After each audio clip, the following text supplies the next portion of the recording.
नरेंद्र मोदी कल ग्वालियर चंबल अंचल के दौरे पर आए थे। उन्होंने ग्वालियर चंबल अंचल के विकास के लिए अपनी प्रतिबद्धता दिखाई। उन्होंने कहा कि ग्वालियर चंबल अंचल जिस तरह से विकास के नए आयाम गढ़ रहा है, अगर आप 2023 में भी डबल इंजन की सरकार चुनते हैं तो ये उनकी गारंटी है कि फिर से ग्वालियर चंबल अंचल विकास की नई रफ्तार पकड़ेगा। हमारे साथ बात करने के लिए इस मसले पर युवा नेता देवेंद्र प्रताप सिंह तोमर रामू भैया मौजूद हैं।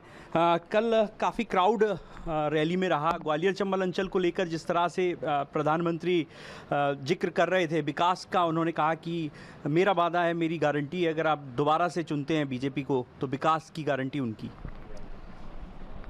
आपने प्रधानमंत्री जी का कालखंड तो देखा ही, इन 10 सालों में हम लगातार देख ही रहे हैं।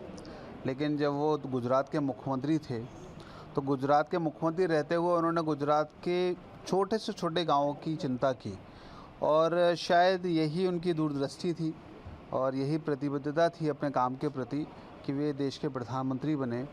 आज अगर हम देखते हैं तो गरीब किसान गाँव की चिंता करने का काम माननीय प्रधानमंत्री जी लगातार कर रहे हैं।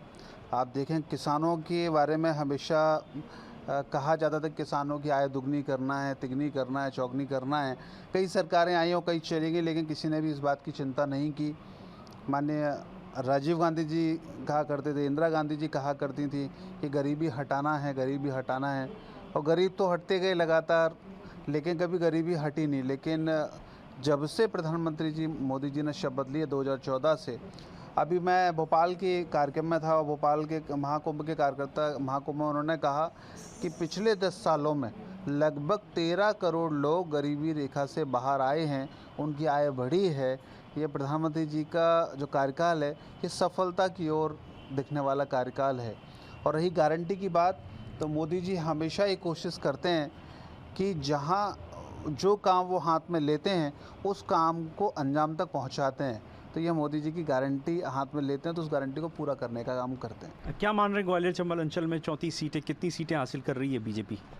देखिए, मैं ऐसा मानता हूँ कि 34 सीटें हमारे संभाग में आती हैं और हम हमेशा ये कोशिश करते हैं कि ज़्यादा से ज़्यादा सीटें जीती जाएं जी। और परिणाम अच्छे आएँ, इसके लिए हम सब मेहनत कर रहे हैं। और रही बात कितनी हम जीतेंगे, तो कोई भी दल सीटें हारना नहीं चाहता, हर दल जीतना चाहता है।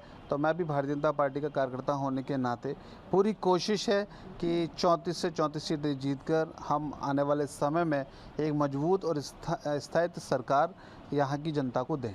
तो देखिए, ये थे बीजेपी के युवा नेता देवेंद्र प्रताप सिंह तोमर रामू भैया, जिनका दावा है कि ग्वालियर चंबल अंचल में प्रधानमंत्री के आने से एक तो कार्यकर्ताओं में ऊर्जा का संचार हुआ है, दूसरी तरफ उन्होंने बड़ा दावा ये किया है कि 34 की 34 सीटें बीजेपी जीते। इस तरह के प्रयास बीजेपी लगातार कर रही है। कैमरामैन विजय के साथ प्रहलाद सेन, BSTV ग्वालियर।